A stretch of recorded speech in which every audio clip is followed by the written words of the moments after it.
बड़ी खबर आपको बताते चले कि थर्मल यूनिट में तकनीकी खराबी आ गई है और काली सिंधी थर्मल की पहली यूनिट में तकनीकी खराबी आई है। खराबी की वजह से यूनिट में बिजली उत्पादन बाधित हो गया है और 600 मेगावाट बिजली उत्पादन बंद कर दिया गया है। दूसरी यूनिट से भी कम अब उत्पादन हो रहा है, तो यानी कि 600 यूनिट उत्पादन बंद किया गया है, यानी कि बिजली संकट से आम लोग जूझते हुए नजर आएंगे। बड़ी खबर आपको बता रहे हैं, थर्मल यूनिट में तकनीकी खराबी आ गई है। काली सिंधी थर्मल की पहली यूनिट में तकनीकी खराबी आई है। 500 यूनिट बताया, 600 मेगावाट बिजली उत्पादन बंद बताया जा रहा है और दूसरी यूनिट से भी उत्पादन यानी कि प्रोडक्शन कम हो रहा है। झालावाड़ से बड़ी खबर आपको बता रहे हैं। अब ये जी जो भी टेक्निकल फॉल्ट्स आए हैं, जो भी तकनीकी खराबी आई है, इसको जल्द से जल्द सही किया जाएगा। और कितना समय लगेगा ये तो जब सही करने के लिए वहां पर एक्सपर्ट्स पहुंचेंगे, टेक्निकल टीम पहुंचेगी, तब पता चल पाएगा। लेकिन बड़ी खबर आपको बता रहे हैं, थर्मल यूनिट में टेक्निकल खराबी की वजह से 600 यूनिट का प्रोडक्शन ही हो पा रहा है। दूसरे थर्मल पावर प्लांट से भी केवल कम ही प्रोडक्शन हो रहे हैं, जिस वजह से अब आसपास के जो भी एरिया हैं, जो भी उससे कनेक्टेड हैं, इस थर्मल यूनिट से जितने भी जिले कनेक्टेड हो, उनमें हो सकता है कि बिजली की संकट उत्पन्न हो जाए।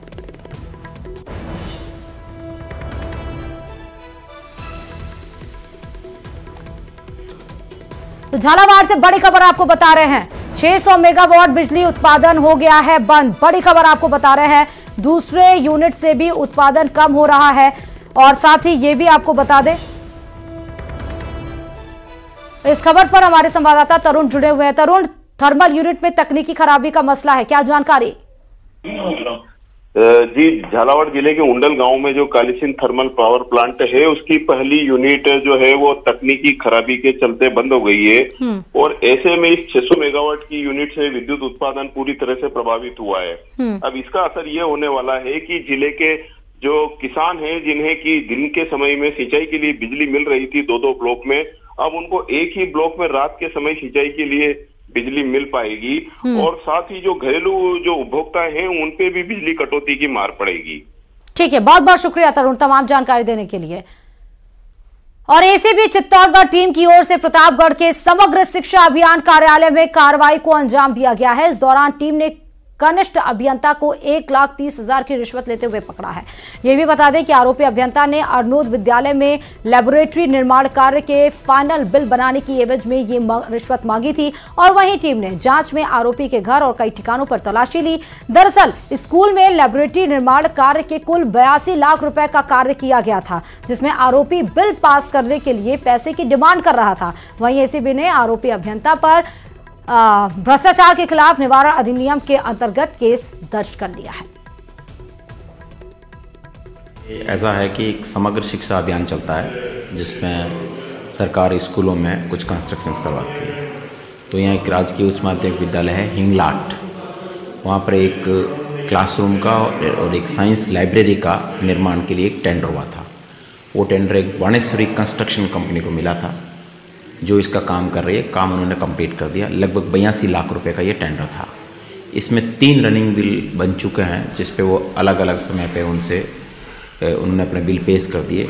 पिछले बिल पे उन्होंने 50,000 रुपये इनसे रिश्वत ले ली थी, तब ये हमारे पास आए और हमने इसका वेरिफिकेशन करवाया।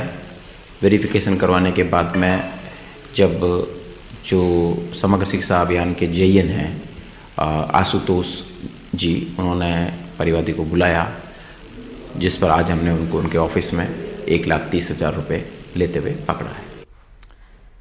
और अब बात बारां जिले के अंता की, जहां पर छात्रा से छेड़छाड़ के मामले में पुलिस ने एक सरकारी लेक्चरर को अरेस्ट किया है। दरअसल 14 जनवरी को पीड़िता छात्रा की ओर से थाने में रिपोर्ट दर्ज कराई गई थी। छात्रा 11 में पढ़ाई करती है, यानी कि 11वीं क्लास में, और वहीं स्कूल में तैयारी करते दौरान टीचर ने छात्रा से बदसलूकी की, जिसके बाद तनाव में आकर छात्रा ने कीटनाशक दवाई पी ली। तबियत बिगड़ने पर छात्रा को अस्पताल में भर्ती कराया गया, जिसके बाद उसने घटना की जानकारी अपने परिजनों को दी और उसके बाद पुलिस ने आरोपी टीचर पर पॉस्को एक्ट की धारा सहित 3 अन्य धाराओं में मामला दर्ज कर लिया। वहीं एक और छात्रा ने भी आरोपी टीचर पर छेड़छाड़ का केस दर्ज कराया है।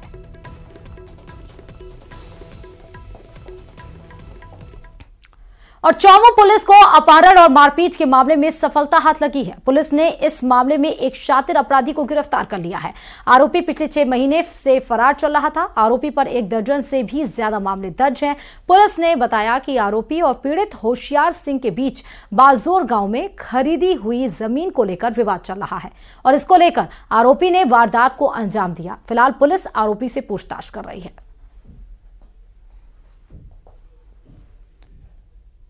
डूंगरपुर में सदर थानाधिकारी और एक कांस्टेबल कार एक्सीडेंट में घायल हो गए। दोनों को अस्पताल में भर्ती करवाया गया। थानाधिकारी और कांस्टेबल तफ्तीश कर लौट रहे थे, तभी अचानक कार पुलिया के पास पलट गई और हादसे में थानाधिकारी के सिर पर चोट आई। वहीं कांस्टेबल को भी मामूली चोटें आई हैं। दोनों का जिला अस्पताल में इलाज जारी है।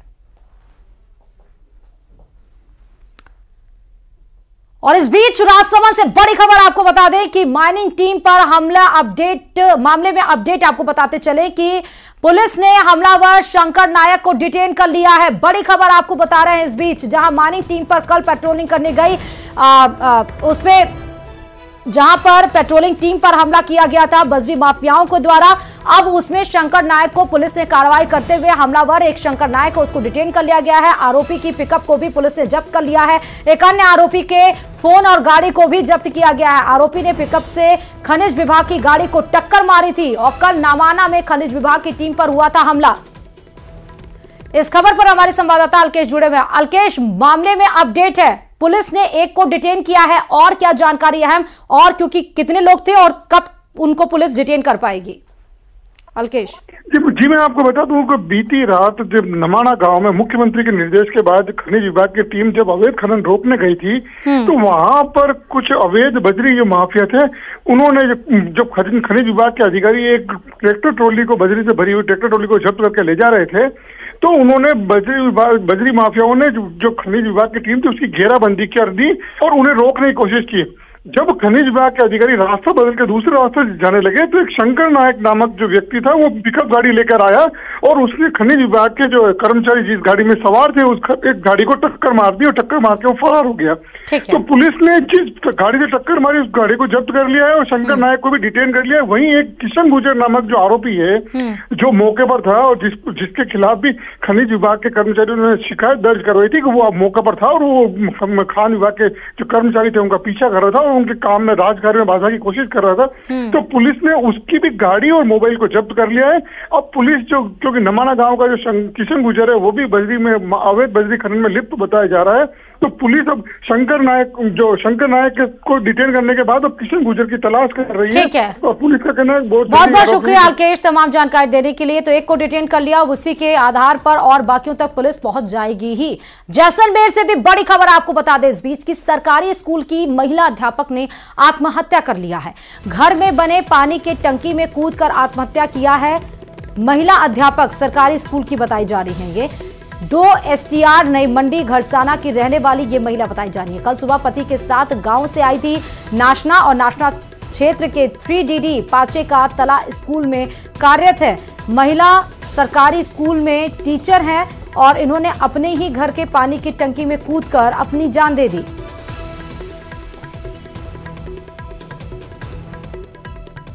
खबर कोटा से है, जहां पर रेलवे स्टेशन पर गंदगी फैलाने वालों पर कार्रवाई जारी है और इस दौरान स्टेशन परिसर में गंदगी फैलाने वालों के विरुद्ध चलाए गए अभियान में कुल 776 मामले अब तक पकड़े जा चुके हैं, जिनसे कुल 1,55,200 रुपए का जुर्माना वसूला भी गया है।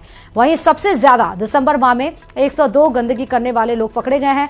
रेलवे प्रशासन ने यात्रियों से रेल परिसर में गंदगी न फैलाने और वातावरण को स्वच्छ रखने की अपील की है। साथ ही स्टेशनों की नियमित सफाई और अनाउंसमेंट से लोगों को जागरूक भी किया जाता रहा है।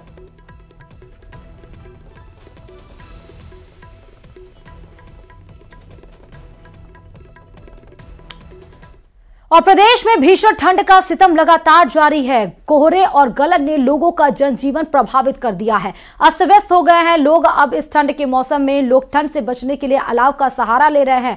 आप अपने टीवी स्क्रीन पर 3 जिलों की तस्वीरें देख रहे होंगे, जहां सर्दी के प्रकोप की तस्वीरें आपको दिख रही हैं, चाहे वो करौली हो, श्रीगंगानगर हो, जैसलमेर हो।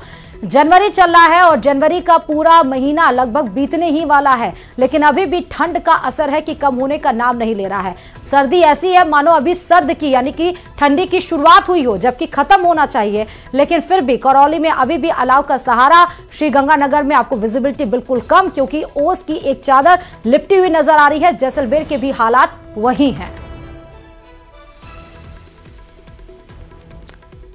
और राजस्थान के सरहदी जिले श्रीगंगानगर में भी ठंड का ट्रिपल अटैक जारी है। शीतलहर, घने कोहरे में लोगों की धुजली छुटा रही है ये ठंड, और वाहन रफ्तार पर ब्रेक लग गया है। लोग अलाव के सहारा लेकर दिन अपना गुजार रहे हैं। यह भी बता दें कि श्रीगंगानगर के लिए भी मौसम विभाग ने येलो अलर्ट जारी कर रखा है।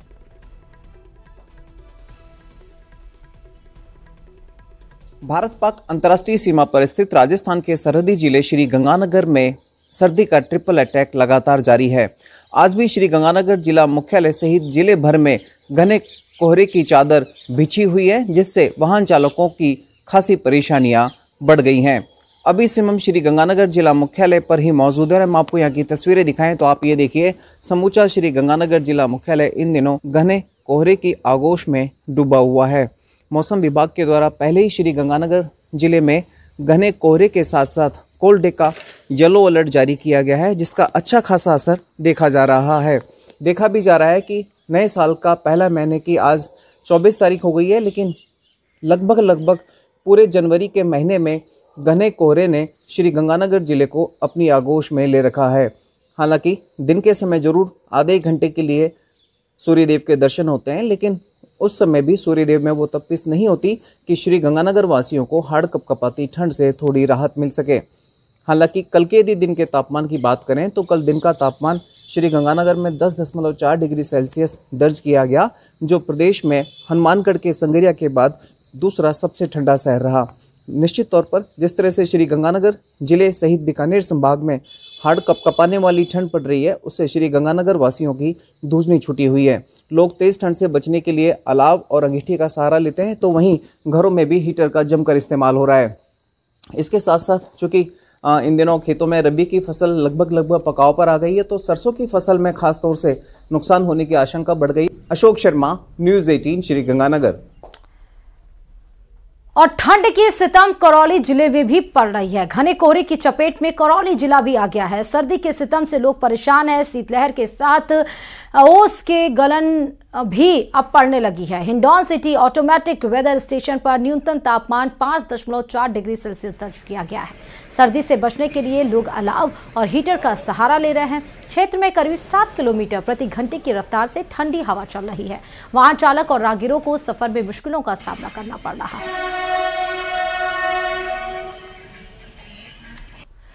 और झुंझुनू की भी बात कर लें कि झुंझुनू में नश्तर सी चुभती सर्द हवाओं के कारण सर्दी के तेवर तीखे हैं। शीतलहर के कारण गलन और ठिठुरन बढ़ी हुई है। घने कोहरे के कारण जनजीवन अस्त व्यस्त है, प्रभावित है। कोहरे की वजह से वाहन चालकों को खासा परेशानियों का सामना भी करना पड़ रहा है। मौसम विभाग ने जिले के येलो अलर्ट जारी करते हुए कोल्ड डे और कोहरे की चेतावनी जारी की है। बीते 4 दिनों से चल रही शीत लहर के कारण सर्दी का असर बढ़ा हुआ है। शीतलहर ने इलाके के किसानों की चिंताएं और भी ज्यादा बढ़ा दी हैं। किसानों का मानना है कि शीतलहर के कारण सरसों की फसल में नुकसान होने का अंदेशा है। मौसम केंद्र पर आज का न्यूनतम तापमान 5.7 डिग्री सेल्सियस दर्ज हुआ है। झुंझुनू जिले में सर्दी का सितम जारी है। आज भी झुंझुनू घने कोहरे के आगोश पे लिपटा हुआ है। घने कोहरे के कारण जनजीवन खासा प्रभावित है, तो वहीं वाहन चालकों को भी खासी परेशानी का सामना करना पड़ रहा है। वाहन चालकों को घने कोहरे के कारण दिन में ही हेडलाइट जलाकर अपना सफर तय करना पड़ रहा है। बीते 3-4 दिनों से चल रही शीतलहर ने गलन और ठिठुरन बढ़ा दी है, तो वहीं मौसम विभाग ने आज जिले के लिए येलो अलर्ट जारी करते हुए कोल्ड डे और कोहरे की चेतावनी जारी की है। झुंझुनू जिले में लगातार चल रही शीतलहर के बाद किसान खासे चिंतित हैं। किसानों का मानना है कि शीतलहर से सरसों की फसल में नुकसान होगा। कोहरे के कारण किसान आशान्वित है कि शीतलहर का प्रभाव इस कोहरे के कारण कम होगा और इस कोहरे से रबी की फसल को फायदा होगा। आगामी दिनों में लगातार चल रही शीतलहर से जिले में सर्दी का और असर बढ़ा हुआ मिलेगा। करसन सिंह शेखावत, न्यूज 18 राजस्थान, झुंझुनू। और बीकानेर का बिकाड़ा इलाका भी कोहरे के आगोश में है। घने कोहरे के चलते विजिबिलिटी काफी कम हो गई है। सड़कों पर लाइट जलाकर लोग अब वाहन चला रहे हैं। कोहरे के चलते ठिठुरन भी बढ़ी है।